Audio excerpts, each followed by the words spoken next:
But it was, presented to me and I thought about it. And first I actually thought. En pantalla, la Casa de la Pradera se sentía estable y cálida, con Melissa Sue Anderson interpretando a la tranquila y reflexiva Mary Ingalls, mientras Michael Landon mantenía todo unido como Charles. Parecía fácil, casi sin esfuerzo. Pero detrás de las cámaras, ese equilibrio no siempre se mantenía. A medida que las cámaras seguían rodando, también lo hacía una tensión que Melissa Sue ya no podía ignorar, una que lentamente convirtió la admiración en algo mucho más difícil de ocultar. Entonces, ¿qué sucedió realmente entre Melissa Sue Anderson y Michael Landon cuando las cámaras se detuvieron?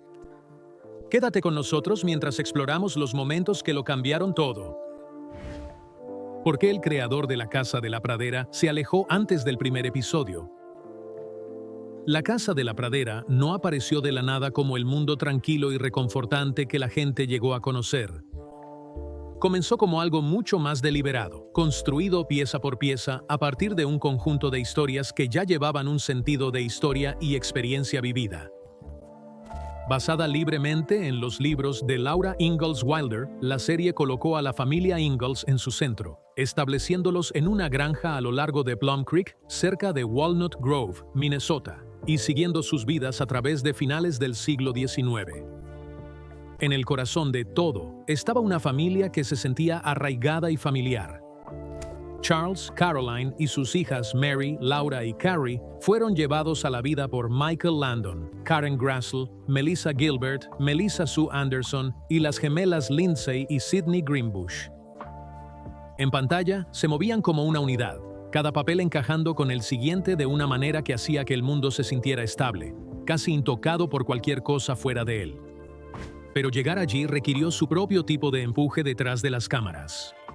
En 1972, el productor de televisión Ed Friendly, alentado por su familia, aseguró los derechos de las novelas de Wilder de Roger Lee McBride.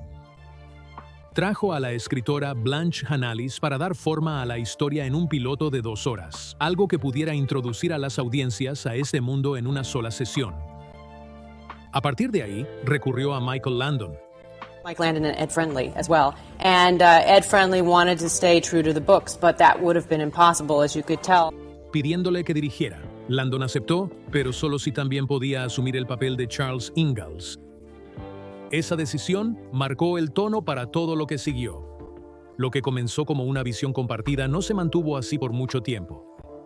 Las diferencias entre Friendly y Landon se hicieron más evidentes a medida que el proyecto avanzaba, cada uno aferrándose a una idea diferente de lo que debería ser el programa.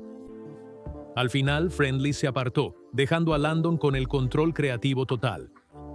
A partir de ese momento, la dirección de la serie quedó en sus manos. El piloto se emitió el 30 de marzo de 1974, basándose en el tercer libro de Wilder, La Casa de la Pradera. Abrió la puerta, pero solo fue el comienzo. Para el 11 de septiembre de 1974, la serie completa llegó a NBC y lo que comenzó como una sola historia rápidamente se expandió a algo mucho más grande, funcionando hasta el 21 de marzo de 1983. Incluso a medida que pasaban los años y el elenco cambiaba, el mundo de Walnut Grove seguía moviéndose, ajustándose lo suficiente para seguir adelante. Para la 9ª temporada, con Landon fuera, el programa siguió bajo un nuevo título, Little House. Un nuevo comienzo, seguido de 3 películas posteriores a la serie que intentaron cerrar las cosas. Al principio, no todos estaban convencidos. Las primeras críticas se inclinaban en una dirección diferente, a menudo comparando el programa con Los Waltons, que ya estaba encontrando su lugar con el público. Pero con el tiempo, algo sobre la Casa de la Pradera comenzó a asentarse. And that was interesting, and it was fun because Al Triscone. La audiencia se quedó. Las calificaciones se mantuvieron. Y lentamente la conversación en torno a ello cambió. Lo que no conectó de inmediato comenzó a hacerlo, y el programa encontró su lugar, no solo durante su emisión original, sino mucho después, continuando a través de la sindicación y en plataformas de streaming donde nuevos espectadores seguían descubriéndolo. Y en su núcleo, el enfoque nunca se desvió realmente lejos de donde comenzó. La familia Ingalls siguió siendo el ancla, con muchos episodios siguiendo a Laura mientras crecía, aprendía y trataba de entender el mundo que la rodeaba. Pero la historia no se limitó a una sola perspectiva. Se amplió, incorporando a vecinos, amigos y a la comunidad más grande de Walnut Grove, cada uno añadiendo otra capa a cómo era la vida en ese tiempo y lugar. Charles trabajaba la tierra y el molino. Caroline mantenía el hogar unido y sus hijas crecieron frente a una audiencia que veía cómo todo se desarrollaba, paso a paso. Todo se desarrollaba con una especie de facilidad en la pantalla, la clase de facilidad que lo hacía parecer simple. Pero detrás de esa superficie calmada, siempre había más en juego, más decisiones, más tensión, más control dando forma a lo que los espectadores finalmente veían. Ciega y rota. La agotadora realidad de interpretar a Mary Ingalls. Antes de La Pradera, antes de Walnut Grove, antes de que Mary Ingalls se convirtiera en un nombre reconocido, Melissa Sue Anderson era solo una niña creciendo en Berkeley, California. Nacida el 26 de septiembre de 1962, hija de James y Marion Anderson, era la menor de 2 hijas, con su hermana Maureen más de una década mayor. La vida no se mantuvo quieta por mucho tiempo. Cuando tenía 7 años, su familia se había mudado del área de la bahía a Los Ángeles, acercándola a una industria en la que aún no había entrado por completo. Cuando sus padres se divorciaron a los 13 años, fue criada por su madre en un hogar católico romano, manteniendo una estructura que la seguiría en los años venideros. Su introducción a la cámara llegó temprano y casi por accidente. Un profesor de baile notó algo en ella y animó a sus padres a encontrarle un agente. A partir de ahí, las cosas avanzaron rápidamente. Primero vinieron los comerciales para marcas como Mattel y Sears, pequeñas apariciones que silenciosamente construyeron su confianza. Luego siguió la televisión. Apareció en proyectos como The Brady Bunch y Shaft, asumiendo breves papeles que no duraron mucho en pantalla, pero fueron suficientes para que la notaran. No fue ruidoso ni dramático, solo un ascenso constante, una oportunidad llevando a la siguiente. Para cuando tenía 11 años, ese ascenso constante se convirtió en algo mucho más grande. Audicionó para Little House on the Prairie y se destacó entre cientos de otras chicas, consiguiendo el papel de Mary Ingalls. Fue el tipo de momento que podría definir todo lo que vino después, incluso si no lo comprendía completamente en ese momento. El programa en sí ya se estaba convirtiendo en algo a lo que las audiencias se aferrarían, enraizado en el mundo creado por Laura Ingalls Wilder y llevado por un elenco que se sentía instantáneamente familiar. Mary no estaba destinada a dominar la historia de la manera en que lo hizo Laura, pero eso no se mantuvo fijo por mucho tiempo. A medida que Anderson se asentaba en el papel, su presencia crecía. Aportó una fuerza tranquila a Mary, algo que hizo que el personaje se sintiera real de una manera que iba más allá de la página. Al principio los guionistas se contuvieron, esperando ver lo que ella podía hacer. Como ella explicó más tarde, necesitaban verlo primero antes de darle más con qué trabajar. Una vez que se probó a sí misma en ese primer año, el material siguió, y los episodios centrados en ella se volvieron más pesados, más exigentes y más difíciles de llevar. Y el programa no se contuvo. Lo que comenzó como una mirada suave a la vida familiar comenzó a inclinarse hacia tramas más profundas y dolorosas. Mucho de ese peso recayó sobre Mary. En un momento era la hermana mayor de voz suave, y al siguiente estaba enfrentando pérdida tras pérdida, desde quedarse ciega hasta soportar tragedias que seguían acumulándose. Le dio a Anderson espacio para expandirse como actriz, pero también tuvo un costo. Llegó un punto en el que dejó de sentirse equilibrado. Más tarde, habló sobre cómo, después de un tiempo, sentía que su personaje estaba o bien en segundo plano o atrapado en una dificultad tras otra, y ese ritmo comenzó a afectarla. Aún así, el papel la hizo. Little House on the Prairie se emitió durante más de 200 episodios, convirtiéndose en uno de los programas más vistos de su tiempo, y Anderson creció justo en medio de él. De los 11 a los 19 años, pasó por esos años en pantalla, su actuación le valió una nominación al Emmy en 1978, la única entre el elenco principal. Fuera de la pantalla, sin embargo, las cosas no siempre eran tan simples como parecían. Las largas horas, las exigencias del papel y el entorno de la producción comenzaron a dejar su marca de maneras que no siempre se mostraban durante el rodaje. Incluso entonces, había momentos en los que el equilibrio se sentía diferente dependiendo de quién tenía el control, y esa tensión silenciosa tenía una forma de persistir. Cuando su contrato terminó después de 7 temporadas, se alejó, regresando solo brevemente antes de que el programa terminara. No fue una salida dramática, solo una decisión que se sintió necesaria en ese momento. Años después, reflexionaría sobre ello con emociones encontradas, aferrándose tanto a las oportunidades que le dio como al peso que vino con ellas. En 2010, plasmó esos recuerdos en palabras en su autobiografía, The Way I See It. Una mirada atrás a mi vida en Little House, ofreciendo su propia perspectiva sobre los años que definieron su carrera temprana. Lejos de la pradera, su camino continuó, aunque no siguió el mismo nivel de atención.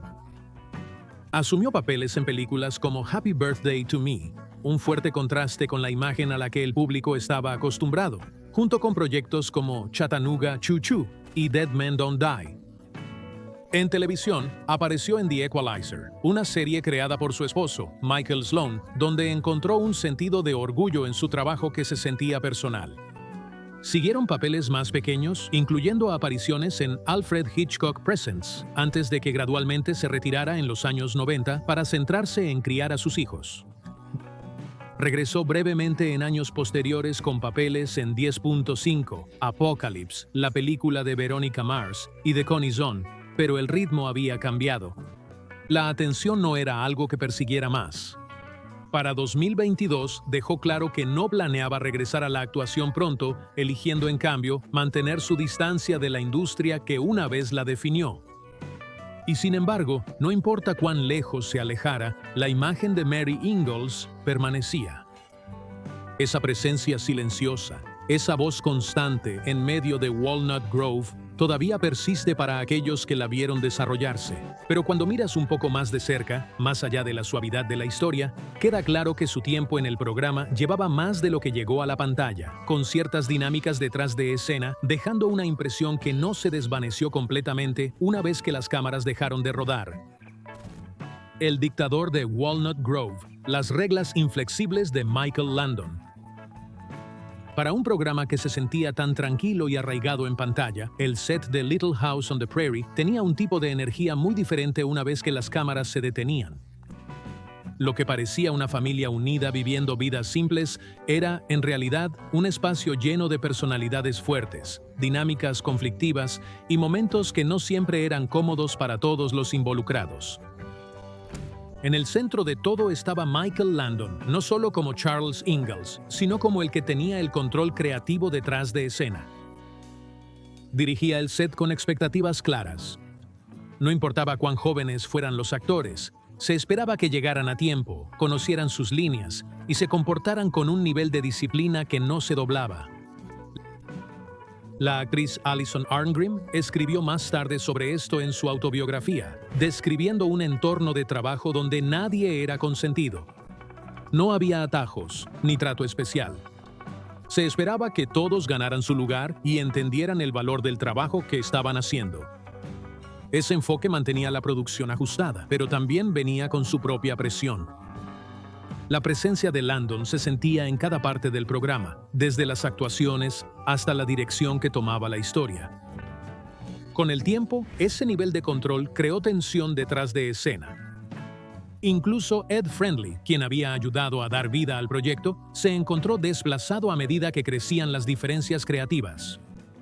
Para entonces, estaba claro que el equilibrio de poder en el set se inclinaba fuertemente en una dirección. Y no se trataba solo de liderazgo. El elenco en sí no siempre se movía tan suavemente como las familias que retrataban. Se formaron amistades, pero también distancia. Melissa Gilbert y Alison Arngrim eran conocidas por ser cercanas, a menudo apoyándose mutuamente durante el rodaje. Pero esa misma conexión no se extendía a todos. La relación de Gilbert con Melissa Sue Anderson era mucho más complicada. En pantalla interpretaban a hermanas, moviéndose por las escenas con calidez y familiaridad. Fuera de pantalla, esa conexión nunca se asentó del todo. En su autobiografía, Gilbert habló sobre cómo esa distancia estaba allí desde el principio, describiendo a Anderson como alguien que se mantenía para sí misma, alguien a quien no podía alcanzar del todo. Ella habló sobre sentir esa brecha entre ellos, un contraste entre su propia apertura y la naturaleza más reservada de Anderson. Otros en el set también lo notaron, describiendo a Anderson como distante durante su tiempo trabajando juntos. Y aunque esas tensiones se mantuvieron mayormente contenidas, la atmósfera en el set se volvió más pesada a medida que otros problemas comenzaron a surgir. Karen Grassel habló más tarde sobre momentos que incomodaron a la gente, incluyendo cómo a veces los asuntos personales se filtraban en el lugar de trabajo. Landon, quien interpretaba al padre estable y confiable en pantalla, estaba en el centro de una de las situaciones más comentadas fuera de pantalla. Había comenzado a tomar un suplemento al que atribuía abiertamente el aumento de su energía y hablaba de ello a menudo, a veces más de lo que la gente esperaba. No mucho después, la verdad detrás de esa confianza se hizo pública. Estaba involucrado en una aventura con Cindy Clerico, una joven suplente en el programa. La noticia de la relación se difundió rápidamente y no se mantuvo contenida dentro del set. Llegó a los titulares y una vez que lo hizo, el efecto en el elenco fue inmediato. Para muchos, no se trataba solo de la relación en sí, sino de a quién afectaba. La esposa de Landon en ese momento, Lynn, era conocida por varios miembros del elenco. Los había recibido en su hogar y había construido conexiones con ellos, y eso hacía que la situación fuera más difícil de ignorar. Grassel reflexionó más tarde sobre lo difícil que fue procesarlo, especialmente sabiendo que había niños involucrados. Lo personal se volvió público, y la tensión que siguió se asentó en el ambiente en el que todos tenían que seguir trabajando. Las reacciones variaron, pero fueron fuertes. Catherine McGregor ya tenía una relación tensa con Landon debido a desacuerdos sobre el pago y el trato, y esto solo lo agravó. Para Melissa Gilbert fue aún más profundo. Lo había visto como una figura paterna, alguien en quien confiaba. Después de enterarse de la aventura, esa imagen cambió. Mantuvo su distancia de él y decidió no asistir a su próxima boda, una señal silenciosa pero clara de cuánto habían cambiado las cosas. Incluso fuera de las consecuencias emocionales, la producción llevaba una sensación de fricción que nunca desapareció del todo. Las expectativas eran altas, el ambiente era exigente, y las relaciones entre los miembros del elenco no siempre coincidían con la calidez que mostraban en pantalla. Para alguien como Anderson, que ya estaba navegando por tramas pesadas y largas horas desde una edad temprana, esto añadía otra capa a una experiencia que era mucho más compleja de lo que parecía. Y luego, a medida que la serie se acercaba a su final, ese contraste entre imagen y realidad se manifestó una última vez de una manera que nadie pudo pasar por alto. Walnut Grove, el corazón del programa, el lugar que había llegado a representar comodidad y estabilidad, no se desvaneció silenciosamente. En el capítulo final, el pueblo fue destruido, volado por sus propios residentes en desafío a perderlo ante un desarrollador. Se sintió dramático, casi impensable para un lugar que había representado tanto a lo largo de los años. Pero detrás de escena, la razón era mucho más práctica. El set en sí fue desmantelado para asegurar que no se reutilizaría, cerrando el capítulo por completo. Y de alguna manera, ese final dijo más de lo que parecía al principio. Lo que parecía pacífico en la superficie siempre había llevado más por debajo, y para cuando todo llegó a su fin, no había una manera real de separar la calidez que la gente veía en pantalla de todo lo que se había estado construyendo silenciosamente detrás de ella. Ma contra Pa. La brutal batalla contractual que dividió a la familia Ingalls. Si las cosas ya se sentían tensas de manera silenciosa, la situación entre Karen Grassel y Michael Landon la acercó más a la superficie. En pantalla, se mantenían como el centro estable de la familia Ingalls, moviéndose a través de cada episodio como socios que mantenían todo unido. Fuera de pantalla, ese sentido de unidad no siempre se mantenía.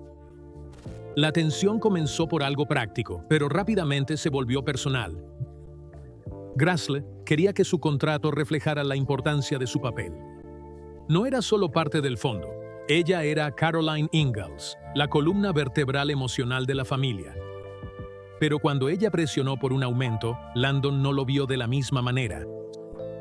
Según su relato, él creía que su salario debería estar más cerca de lo que ganaban los miembros más jóvenes del elenco. En un momento, incluso le dijo que su personaje no era uno de los favoritos de los espectadores, sugiriendo que no merecía más dinero. Esa conversación no se quedó solo en una reunión, se reflejó en la forma en que trabajaron juntos después de eso. La comunicación se volvió limitada. Hubo periodos en los que Landon apenas le hablaba, y la distancia se manifestaba de otras maneras también. Su tiempo en pantalla comenzó a reducirse. Las escenas que antes le daban espacio se volvieron menos frecuentes. Incluso después de que finalmente consiguió un aumento, la relación entre ellos no volvió a ser la misma. Para cuando llegó la temporada 8, ella se alejó, su última aparición cerrando un capítulo que se había vuelto más complicado de lo que parecía al principio. Aún así, incluso en medio de esa tensión, Grassl podía ver la presión que Landon estaba soportando. No solo estaba actuando, estaba dirigiendo, produciendo y asegurándose de que todo el programa se mantuviera en marcha semana tras semana. Ella lo describió como alguien constantemente al límite, manejando responsabilidades que nunca realmente se detenían.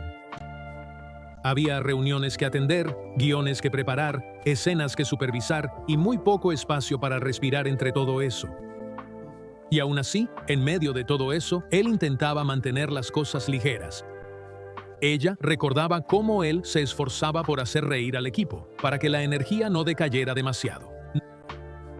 No eliminaba la tensión, pero añadía otra capa a quien era él. Alguien que se esforzaba mucho mientras intentaba mantener todo unido al mismo tiempo. Pasaron los años y la vida siguió adelante para ambos. Grassl se alejó del programa y se centró más en su vida personal, poniendo distancia entre ella y el entorno que había dejado atrás. Luego, unos 5 años después, ocurrió algo inesperado. Sonó el teléfono y al otro lado estaba Landon. No fue una llamada formal, no fue algo manejado a través de agentes o representantes. Él mismo se comunicó, queriendo reconectar, saber cómo estaba ella. Además, le preguntó si consideraría regresar para un especial de la Casa de la Pradera. Ese gesto tenía peso. Después de todo lo que había pasado, él eligió hablarle directamente, extender la invitación de una manera que se sintiera personal. Ella aceptó, no porque todo hubiera sido perfecto, sino porque había pasado suficiente tiempo para que las cosas se calmaran. La tensión que una vez definió su relación laboral no necesitaba continuar. En ese momento había espacio para superarlo. Unos años después, alrededor de 1990, Grassl se comunicó de nuevo, escribiéndole y compartiendo novedades sobre su vida. Él respondió pidiéndole que llamara, queriendo hablar, recordar los años que habían pasado trabajando juntos. Su conversación tocó temas familiares, el programa, los recuerdos, incluso su creciente familia. Había una sensación de tranquilidad que no siempre había estado presente antes. No mucho después de eso, todo cambió. A Landon le diagnosticaron cáncer de páncreas, una realidad que llegó rápidamente y no dejó mucho tiempo. Dentro de un año de esa conversación, él se fue, falleciendo el 1 de junio de 1991. Para Grassl, lo que quedó con ella no fue solo la tensión que una vez llevaron, sino el hecho de que tuvieron la oportunidad de aclararla antes de que fuera demasiado tarde. Ese tramo final, esas llamadas, esas conversaciones dieron un final diferente a una relación que una vez se sintió tensa. Melissa Sue revela por qué odiaba a Michael Landon mientras filmaba La Casa de la Pradera. Para muchos espectadores, Melissa Sue Anderson siempre será Mary Ingalls, la hermana mayor tranquila y serena cuya historia llevaba parte del peso emocional más fuerte en La Casa de la Pradera. Era solo una adolescente cuando asumió ese papel en 1974, pero no pasó mucho tiempo antes de que la gente notara lo que podía hacer. Había un control en sus actuaciones, una especie de contención que hacía que los momentos más intensos impactaran aún más. Para 1978, ese trabajo le valió una nominación al Emmy, la única entre el elenco principal, y confirmó lo que el programa ya había comenzado a revelar. El viaje de su personaje se convirtió en uno de los arcos más comentados de la serie. Los espectadores vieron cómo Mary perdía la vista con el tiempo, una trama que se desarrolló lentamente y permaneció con la audiencia mucho después de que cada episodio terminara. Le dio a Anderson algunos de sus materiales más fuertes, pero también estableció un patrón. A medida que avanzaban las temporadas, el peso de la historia de Mary se inclinaba fuertemente hacia las dificultades, y había menos espacio para cualquier cosa fuera de eso.